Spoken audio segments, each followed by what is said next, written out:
Yeah. Please tell me that I can't, that I won't, that I fail, that I'll never make it out. This video have three objectives. First, to understand the definition of a sequence and classify a sequence as finite or infinite. Second, to understand number sequences. And third, to determine if the sequence is arithmetic, geometric, and Fibonacci. And this video entitled Sequence. What is sequence? A sequence is a list of things, or usually numbers, that are in order. Sequence can be both finite and infinite. When the sequence goes on forever, it is called an infinite sequence. Otherwise, it is a finite sequence. Finite sequence are sequences that end, while infinite sequence are sequences that keep on going and going. Example of infinite sequence is 1, 2, 3, 4 with these 3 dots, while finite sequence is 1, 3, 5, 7. Is a sequence with first 4 odd numbers. An arithmetic sequence is an ordered set of numbers that have a common difference between each consecutive term.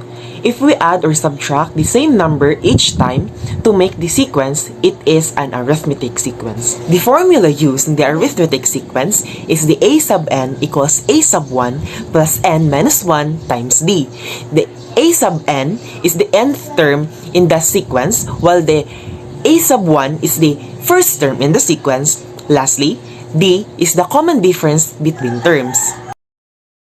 An example of arithmetic sequence is 2, 7, 12, 17.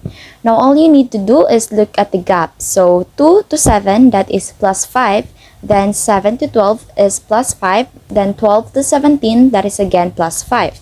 So it is safe to say that the next number here should be 22, because 17 plus 5 is 22. Next, we have what we call the terms. So these numbers are our terms. First term, second, third terms, and so on. Our first term here is 2 and also we have the common difference, which is 5, since the difference between first term and the second term is 5. The sequence of these numbers in my example should be constant with a difference of 5 between each number.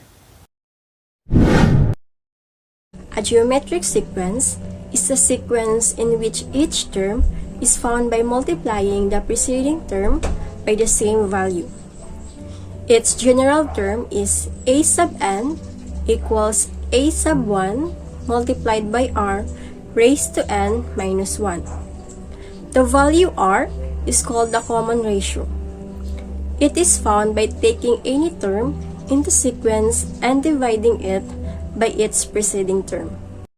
Here is an example of geometric sequence is 3, 6, 12, 24, 48 with common ratio of 2. The common ratio of geometric sequence can be either negative or positive, but it cannot be 0. Here we learn the following geometric sequence formulas: the n term of geometric sequence, the recursive formula of geometric sequence, the sum of finite geometric sequence, the sum of infinite geometric sequence. The geometric sequence can be infinite or finite. Fibonacci numbers are a series of whole numbers that go from 0 through 1. 1, 2, 3, 5, 8, 13, 21, 34, and so on. It is also known as the Fibonacci sequence, and it is an endless series. Every number is the sum of the two numbers before it. Each number in the Fibonacci sequence is symbolized by the symbol Fn.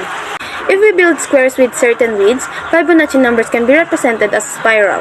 As illustrated here, we can see how the squares fit together nicely in the diagram. For example, 5 and 8 up to 13, 8 and 13 up to 21, and so on.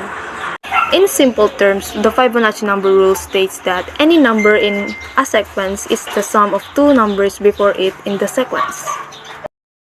Fibonacci number example. Find the sum of the first 10 Fibonacci numbers. Solution. The list of Fibonacci numbers is given as 0, 1, 1, 2, 3, 5, 8, 13, 21, and 34. On summation of numbers in the sequence we get, sum the given numbers that I have mentioned earlier. Thus, the sum of the first 10 Fibonacci numbers is 88. Fibonacci nature example. Example number 1. The Fibonacci sequence is observed in the formation of 3 branches. A primary trunk will continue to expand until it produces a branch, which will result in the formation of 2 growth points. One of the new stems then splits into 2, leaving the other dormant.